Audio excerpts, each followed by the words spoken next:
Unaangalia Baba Sam the King Tanzania TV channel. Kwa maoni na ushauri tumia namba zifuatazo: 0752732515. Usisahau kusubscribe kwa simulizi na makala za kuelimisha.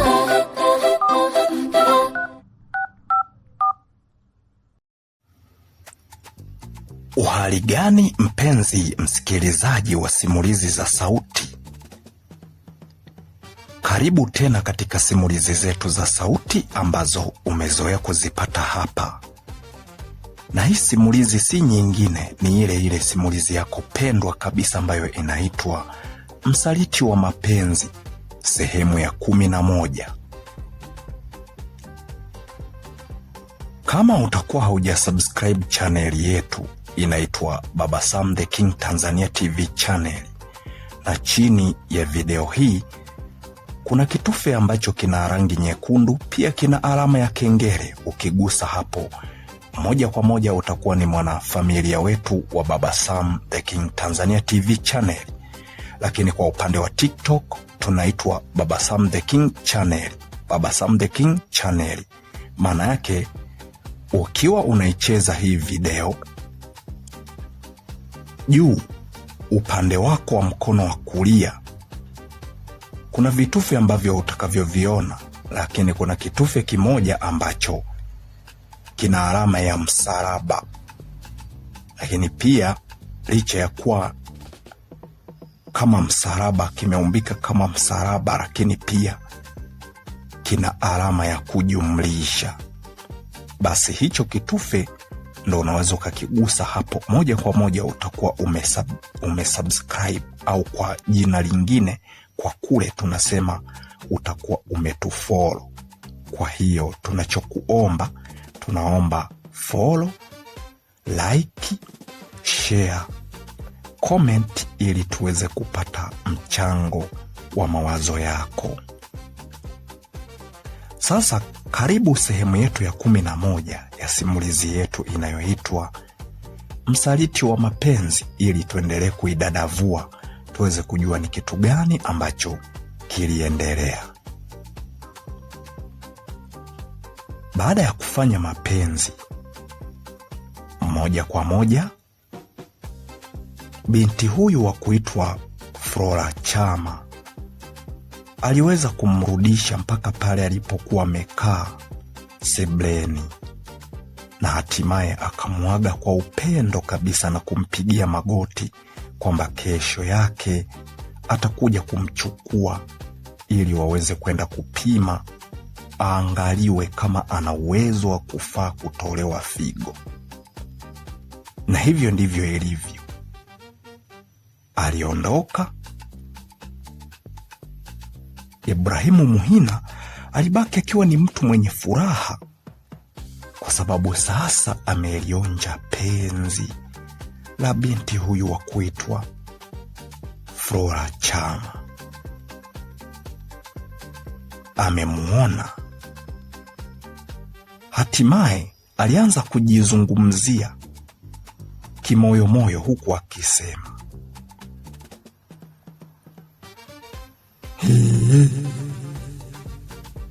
sikuweza kujua kabisa kama endapo huyu binti Flora Chama ana uwezo wa kujituma kitandani kiasi hicho,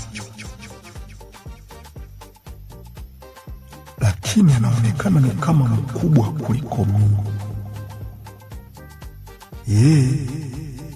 Nikimwangalia tu yani kwa mfanano ya kwanza hatulingana, lakini ana mapenzi ya acha. Hivi naanzaje kwa mfano kumwacha binti kama huyu? Wanasema eti mwanaume ndo anatakiwa kuoa mwanamke ambaye anamzidi, yani mwanaume amzidi mwanamke miaka mingi. Hapana. Kumbe hata mwanaume anaweza kumpata mwanamke ambaye yani mwanamke ndiye mkubwa kuliko mwanaume, na bado mapenzi yakaenda.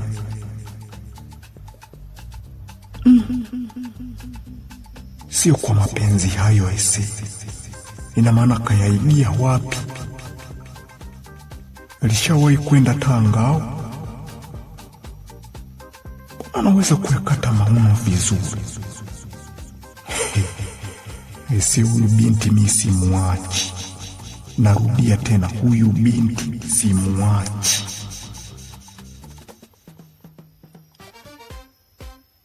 Hayo yalikuwa ni mawazo ambayo alikuwa kiwaza ndani ya moyo wake, akijiwazia kimoyomoyo. Huyu kijana wa kuitwa Ibrahim Muhina, maskini ya Mungu, hakujua kwamba ni kitu gani ambacho kinachoendelea. Lakini baada ya muda, mke wa jirani yao wa mpangaji mwenzao alienda moja kwa moja na kumwambia Jeremia Mwamoto kwamba msichana aliyekuwepo ndani ya nyumba tayari ameshatoka na ameshaondoka, mke wa tenda wema. Baada ya kumwambia hivyo, basi moja kwa moja Jeremia Mwamoto alirudi na hatimaye akamkuta rafiki yake Ibrahim Muhina akiwa na tabasamu hapa na pale. Alimkuta ndani ya nyumba akiwa anaendelea kutabasamu. Hapo ndipo ambapo alijaribu kumuuliza, na mazungumzo yao yakawa kama hivi.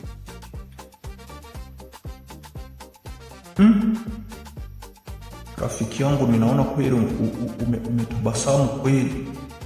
Inawezekana leo huyu mwanamke hajaondoka bila kukuonjesha wewe, maana inaonekana kabisa umeanza mpaka na kutabasamu. Mimi najua tu wanawake hawa, sidhani kama anaweza atoke kabisa nje. Mlikuwa mnaongea mkiwa wawili, alafu atoke tu.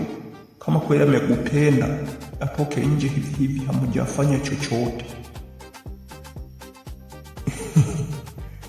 Ni kweli kabisa rafiki yangu Jeremia, siwezi nikakuficha wewe kama rafiki yangu. Bwana, kale kabinti bwana kalikuwa kamekuja na kamejipanga kweli kweli. Kamekuja kamenionyesha mapenzi bwana. Acha kabisa, si haya mapenzi yaliyajulia wapi. Yani nikwambie, yani ni mwendo wa kunigina. Anamnyenga mtamu hatari, lakini pia anayajua. Sijui ulishawahi kwenda Tanga, sijui hamna. Yani nikwambie rafiki yangu, anayajua mapenzi kuliko hata tunavyofikiri. Lakini kwa namna jinsi ambavyo ulivyokaangalia, sinikakubwa kabisa kana tuzidi hata sisi. Tena mbali sana rafiki yangu Jeremia, kana tuzidi mbali.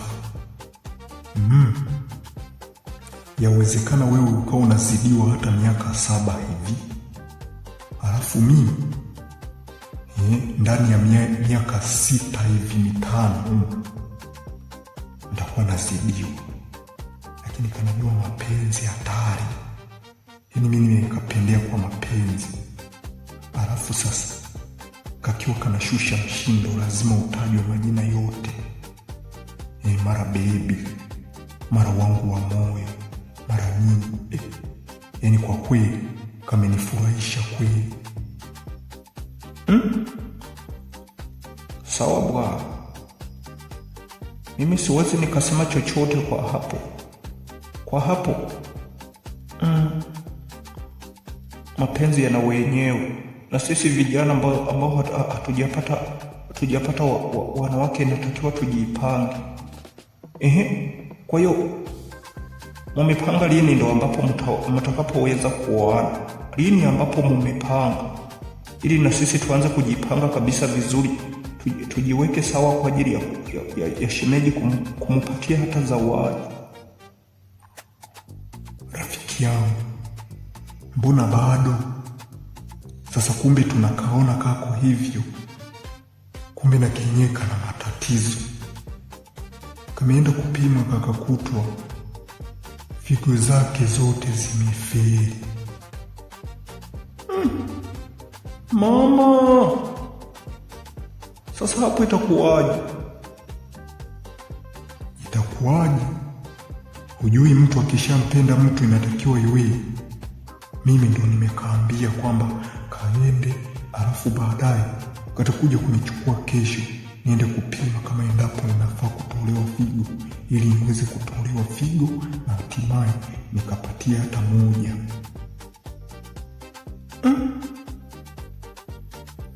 Wewe kijana, wewe umekaa chini ukatafakari kweli? Ukitolewa figo moja, hiyo moja kweli unaweza ukakana ukaishi? Unaishi tu rafiki yangu, una wasiwasi gani? Rafiki yangu Jeremia, inaonekana ukipata mtu anayekupenda hautamjali kabisa. Unaambiwa hivi, wewe na yeye ni mwili mmoja, unaweza ukakata hata kiungo chako, hata nyama. Ukiambiwa kwamba kuna nyama inatakiwa ikatwe ikashonewe kwake, unakubali.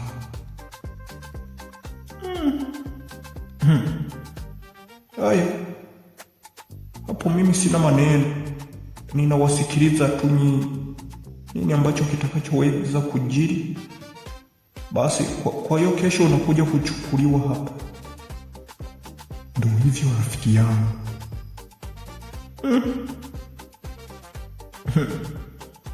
Haya, ngoja mimi nikaandae hapa misotojo.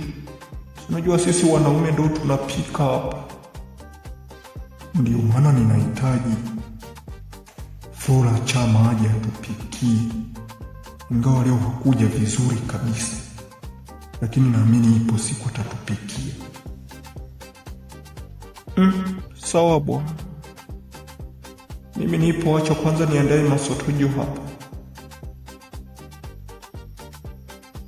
Baada ya kuzungumza maneno kama hayo, basi Jeremia Mwamoto alianza kuandaa chakula. Akiwa anapika, alianza kujiwazia kimoyomoyo, huku akisema,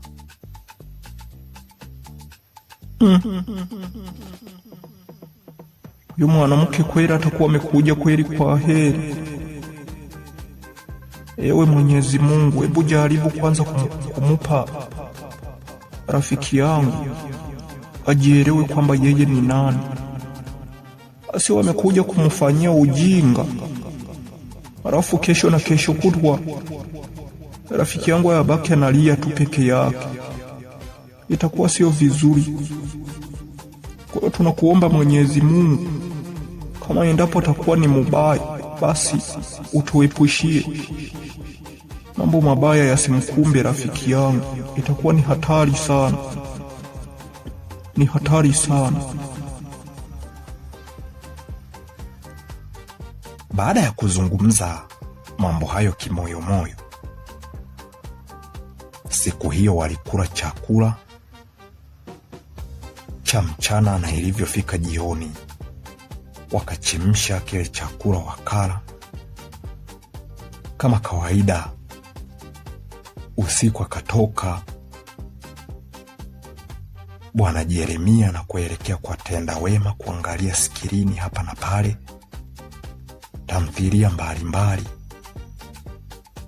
Alirudi na kukuta rafiki yake ameshalala. Kesho yake asubuhi na mapema, wakiwa bado wamelala, mida kama ya 2 asubuhi hivi, walisikia mlango ukiwa unaendelea kugongwa. Wa kwanza kabisa kushituka, kutokana na kwamba alikuwa na upendo usio na kifani kwa huyu binti. Alikuwa anawaza ni muda gani endapo anaweza kuja ili amchukue waende hospitali kwenda kupima. Alianza kuamka huyu kijana wa kuitwa Ibrahimu Mhina alishtuka na hatimaye moja kwa moja akatoka pale kitandani na kwenda moja kwa moja kufungua mlango. La haula! Kafungua mlango, kakutana na uzuri uliopambwa vizuri wa mtoto Flora Chama. Alirudi ndani, akanawa uso na hatimaye alisahau hata kumwaga rafiki yake, na hatimaye hakutaka kabisa aondoke kwa kutumia kitimwendo, bali wakati alipokuwa amekuja huyu binti mrembo Flora Chama alikuwa amekuja na jamaa mwenye bajaji, ambapo ilipakiwa hapo nje karibu kabisa na kinatenda wema.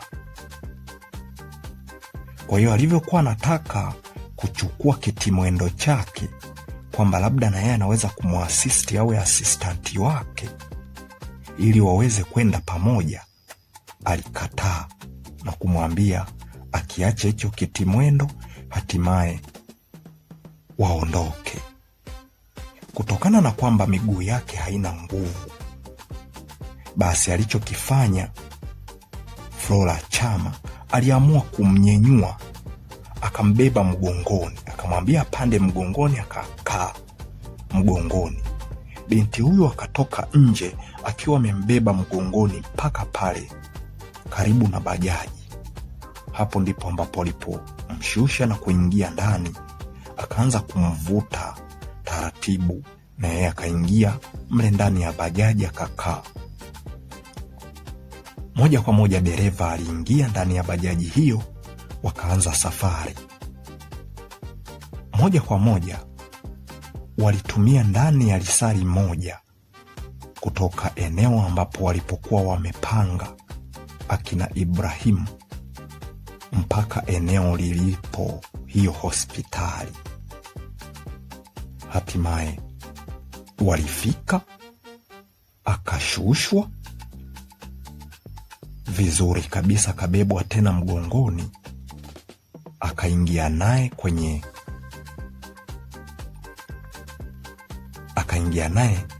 kwenye uzio wa hospitali, yaani getini. Akaenda moja kwa moja mpaka mapokezi, ndipo ambapo alipomshusha. Hapo ndipo ambapo dokta ambaye alikuwa ameshamwandaa kwa ajili ya vipimo alianza kuzungumza huku akisema,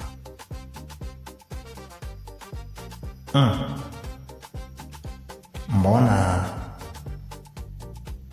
huyu mtu inaonekana ni mtu ambaye hana nguvu kwenye miguu, si ndio? Ndiyo kabisa dokta, huyo mtu ni mlemavu wa miguu. Kwa hiyo ndiye kipenzi changu ambaye nilikuambia, ndiye ambaye amejitolea kutoa figo yake kwa ajili yangu. Okay. Sasa najaribu kwanza kumuuliza kabla sijafanya chochote. Kijana, uko tayari tuweze kutoa figo yako na kumwekea mpenzi wako huyu? Niko tayari kabisa. Okay, majina yako tafadhali? Kwa majina ninaitwa Ibrahimu Mhina. Umri wako? Nina umri wa miaka 26.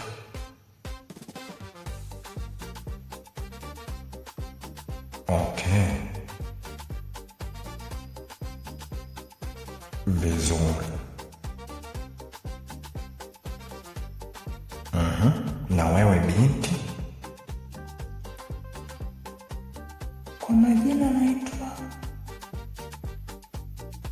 Flora Chama. Vizuri.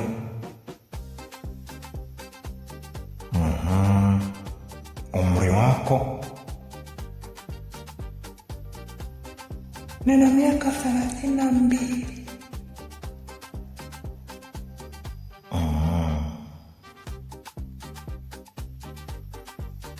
Sawa. Kijana, unaweza ukaja sasa. Ili niweze kwenda kukupima, tuweze kuona kama endapo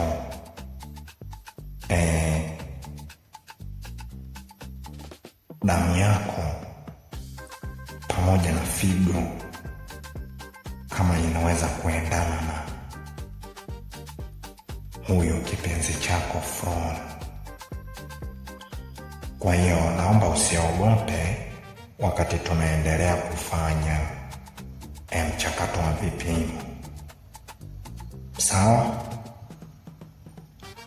Sawa kabisa dokta, mimi siwezi kuogopa. Okay. Baada ya kuzungumza maneno kama hayo wakiwa mapokezi, basi alifanyiwa vipimo na hatimaye akagundulika kwamba ana uwezo wa kutoa figo kwenda kwa yule Onesmo. Wakagundua kabisa kwamba damu zao zinaendana, kwa hiyo ana uwezo wa kutoa figo ili aweze kuwekewa Onesmo. Mpenzi msikilizaji wa simulizi za sauti, sehemu ya 11 ya simulizi hii inayoitwa Msaliti wa Mapenzi imeishia hapa. Kama endapo utakuwa haujasubscribe channel yetu inaitwa Baba Sam the King Tanzania TV channel, na chini ya video hii kuna kitufe ambacho kina rangi nyekundu, pia kina alama ya kengele. Ukigusa hapo moja kwa moja utakuwa ni mwanafamilia wa Baba Sam the King Tanzania TV channel. Lakini kwenye upande wa TikTok tunaitwa Baba Sam the King channel, Baba Sam the King channel. Juu ukiwa umeicheza hiyo video yako, upande wa juu kulia kuna vitufe ambavyo utakavyoviona, lakini gusa hicho kitufe ambacho kimeumbika kama msalaba ambacho kina alama ya jumlisha. Moja kwa moja hapo utakuwa umetufollow. Sasa tunachokuomba follow, like, share, comment ili tuweze kupata mchango wa mawazo yako. Mpenzi msikilizaji, tumeona usaliti namna jinsi ambavyo unavyoendelea kati ya Flora Chama pamoja na mpenzi wake ambaye amemtafuta sasa, anayeitwa Ibrahimu Muhina. Ibrahim amekuwa ni mwenye furaha kwamba amepata binti ambaye alianza kumpenda mwenyewe kutokana na kazi ambazo anazozifanya za kuwaandikia wasanii nyimbo mbalimbali. Yeye akajua moja kwa moja hapo amempata mpenzi, lakini kumbe ni kidudu mtu. Sasa wamempima, wameona kweli anafaa kutolewa figo na damu yake inaendana vizuri kabisa na ya huyu kijana wa kuitwa Onesmo ambaye ni mpenzi wake na Flora Chama wa zamani, yani ambaye ndo yuko naye sasa kimapenzi shata. Manake huku kama endapo Onesmo asingepata matatizo ya aina yeyote, manake huyu Ibrahimu Muhina alikuwa ni kama mchepuko tu wa Flora Chama. Je, unahisi ni nini ambacho kitakachoenda kutokea? Je, ni kweli watamtoa figo?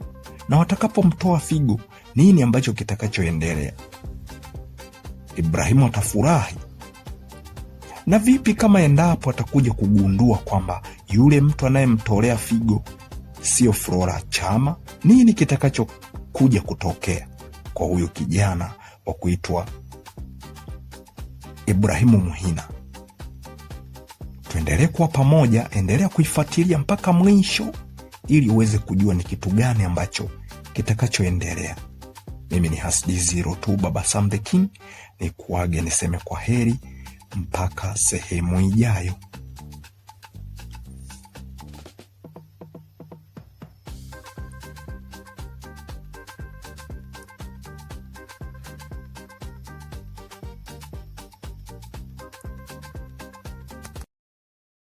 Unaangalia Baba Sam the King Tanzania TV channel.